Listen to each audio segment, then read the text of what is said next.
Ashurbanipal's story unfolds in a world where power and intellect intertwined, a realm of towering ziggurats, sprawling palaces, and fierce armies, yet also of wisdom and the written word. Born into the illustrious Assyrian dynasty, he was the son of Esarhaddon, a ruler known for restoring the shattered empire after a period of internal strife.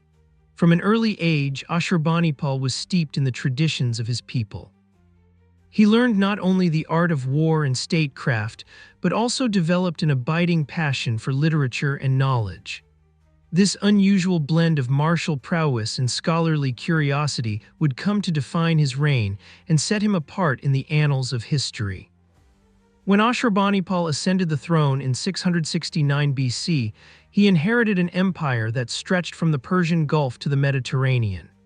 His realm was a mosaic of diverse peoples and cultures, each with its own language, traditions, and beliefs.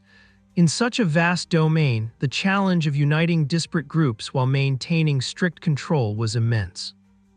Ashurbanipal rose to the occasion by not only reinforcing the military might of Assyria, but also by nurturing the intellectual and cultural heritage of his civilization.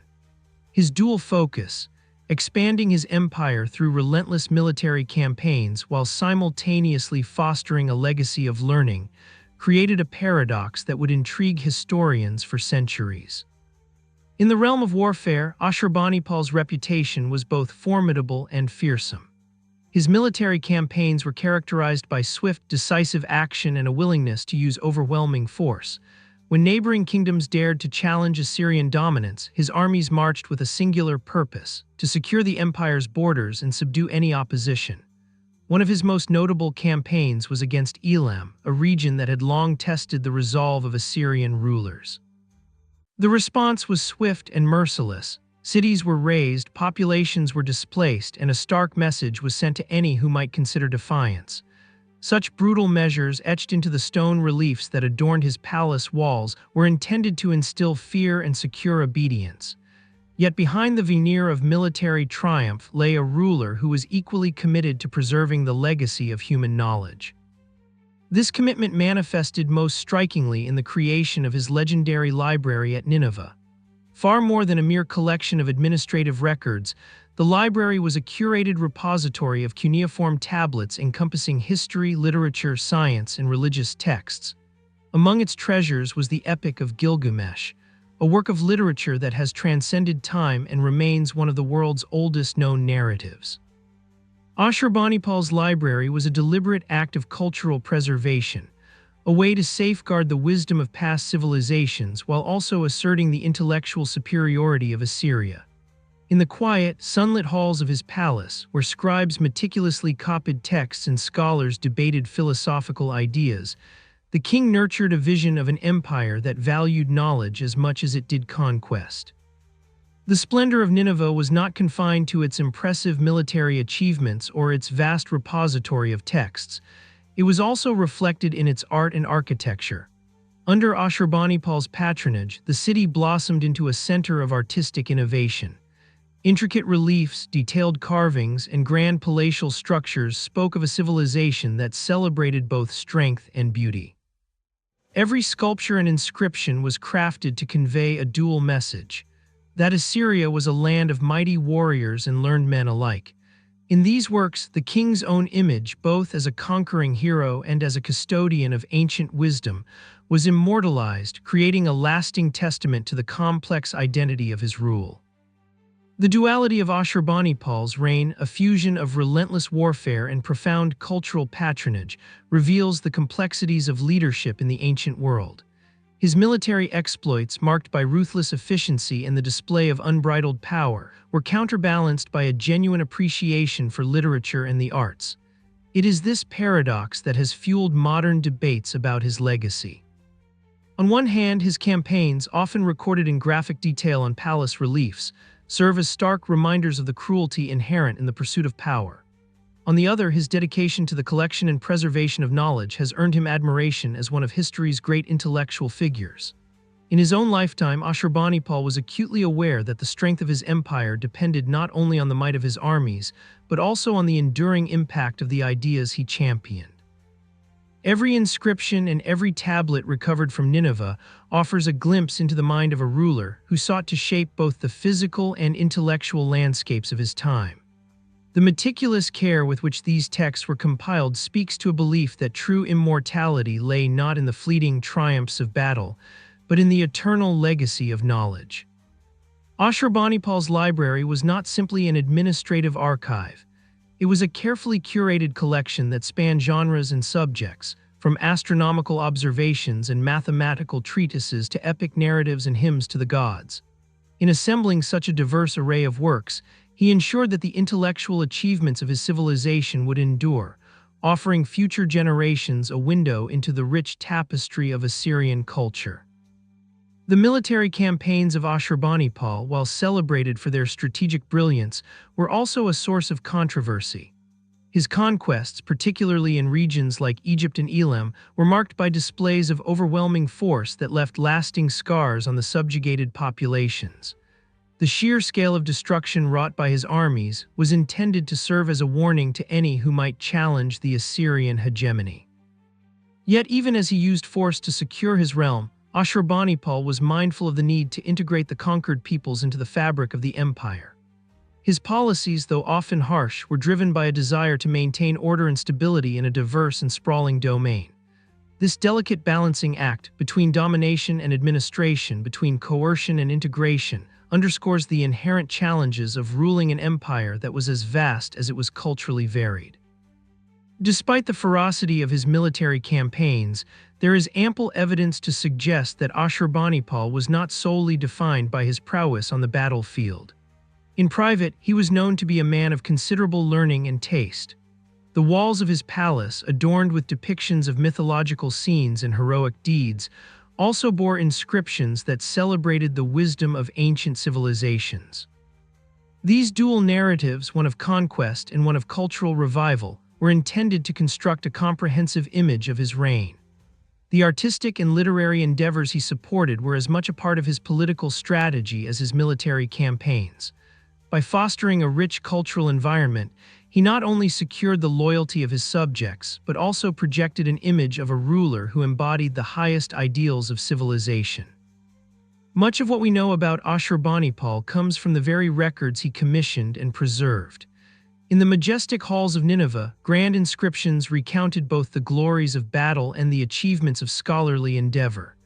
These texts, painstakingly etched into stone and clay, reveal a ruler deeply conscious of his own mortality and the transient nature of power. He knew that, in the end, the deeds of a king would be measured not only by the lands he conquered, but also by the cultural legacy he left behind. Every relief, every tablet was a deliberate attempt to inscribe his memory into the fabric of time, ensuring that long after his armies had marched away and the battlefields had grown silent, his name would endure as a symbol of both might and mind. The influence of Ashurbanipal was not confined to the borders of his empire. His military campaigns reached as far as Egypt, where his armies asserted Assyrian dominance over one of the region's most storied civilizations. In these distant lands, his name became synonymous with both awe and dread, a reminder that the reach of Assyrian power was as vast as it was fearsome. Yet, even in these campaigns of conquest, there was a recognition of the importance of legacy. The subjugation of Egypt was not merely an act of aggression. It was a demonstration of the capability of a well-organized state to impose order and integrate diverse cultures under a single banner. This duality, of imposing power while also laying the groundwork for cultural exchange, reflects the nuanced approach that Ashurbanipal took in his efforts to build an empire that was both expansive and enduring. As time marched on and the dust of his conquests settled, the true measure of Ashurbanipal's legacy began to emerge. The library at Nineveh, with its vast collection of cuneiform tablets, would eventually captivate the modern imagination. Rediscovered centuries later, these texts have become invaluable to scholars striving to understand the ancient Near East. They tell stories of gods and heroes, of celestial phenomena and earthly affairs, and in doing so they bridge the chasm between a long-vanished world and our own. In every inscription there is a whisper of the past, a reminder that even in an age defined by conflict, there existed a profound dedication to the pursuit of wisdom and understanding. In the interplay between power and knowledge, Ashurbanipal stands as a singular figure. His reign forces us to confront the contradictions inherent in the exercise of authority. How can one reconcile the brutal suppression of rebellion with the enlightened act of preserving ancient texts? How does one balance the need for a strong, centralized state with the equally important goal of fostering a vibrant cultural life? These questions, posed by the life of Ashurbanipal, continue to resonate today. His story is not merely one of conquests and decrees, but a meditation on the responsibilities of leadership and the enduring impact of ideas. Modern historians continue to debate the legacy of Ashurbanipal. Some view him as a ruthless autocrat whose methods left an indelible mark of violence on the peoples he ruled. Others see him as a visionary patron of the arts and sciences who recognized that the true strength of a civilization lies in its cultural achievements as much as in its military might.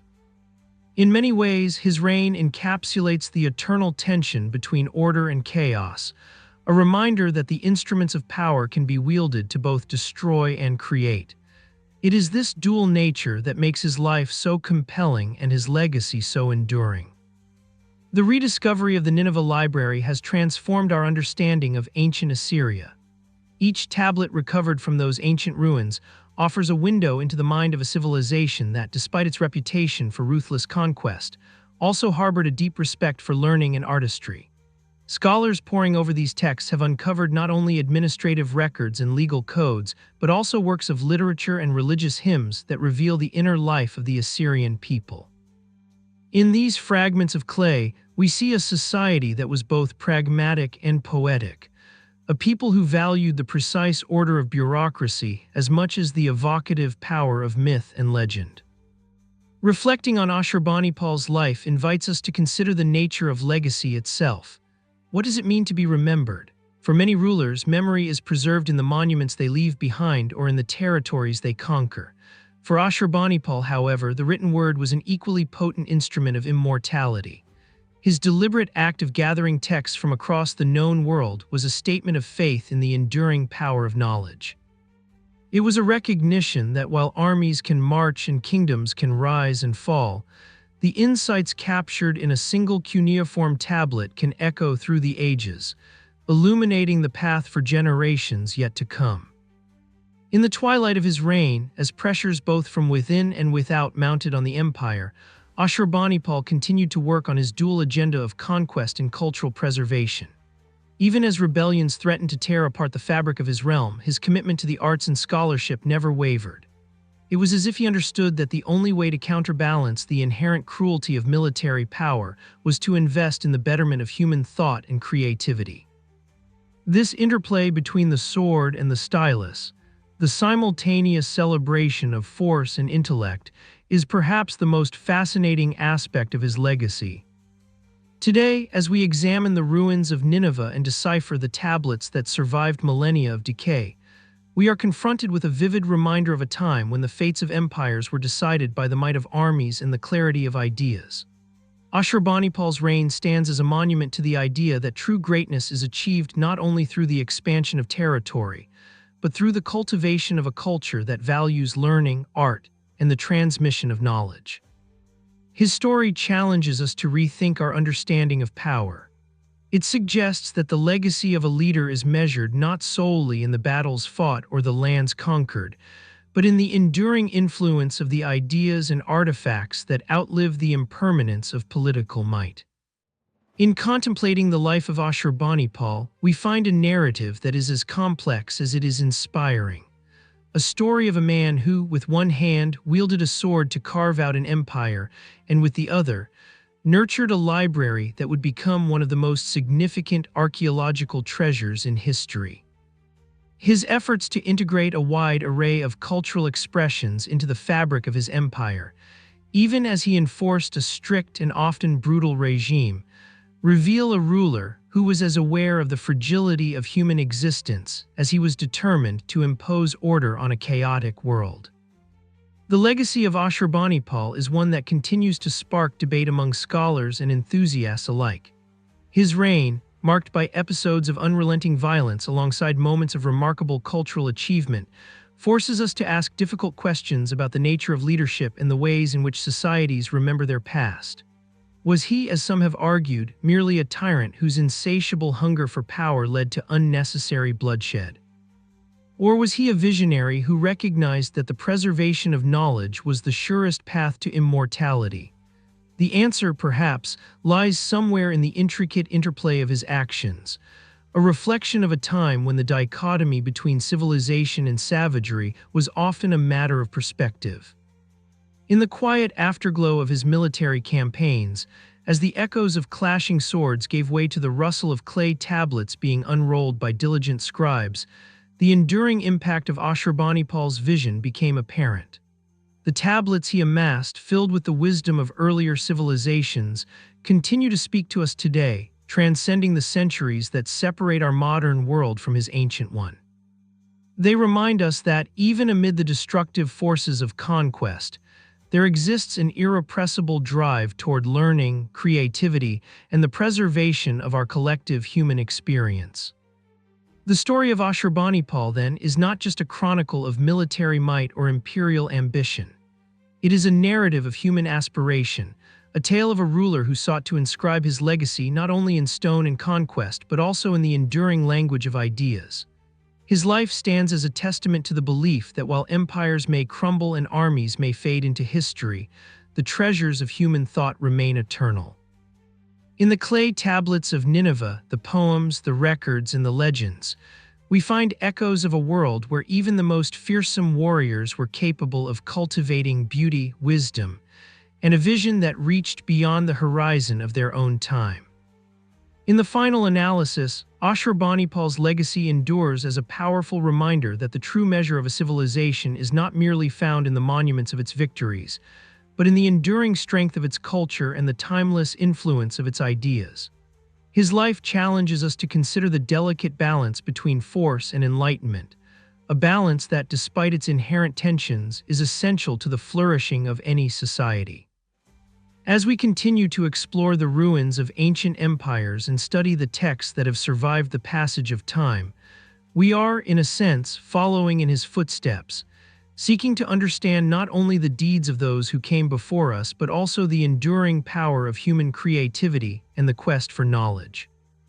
The memory of Ashurbanipal, carved in stone and written on clay, remains a beacon from a bygone era. His story, woven from threads of triumph and tragedy, reminds us that even in the face of overwhelming violence and impermanence, the pursuit of wisdom can forge a legacy that endures far beyond the limits of mortal power. In every surviving tablet and every intricately carved relief, the spirit of his reign lives on, a testament to a time when the sword and the pen danced in tandem, shaping the course of history and illuminating the eternal human quest for meaning. And so, as we reflect on the life of Ashurbanipal, we are invited to embrace a timeless lesson: that true greatness is achieved not simply through the conquest of lands or the subjugation of foes, but through the enduring impact of ideas, art, and knowledge. His reign, with all its complexities and contradictions, challenges us to recognize that the legacy of any leader is measured not solely by the victories of the battlefield, but by the beauty and wisdom they leave behind. A legacy that, if cherished and remembered, can outlast even the most mighty of empires.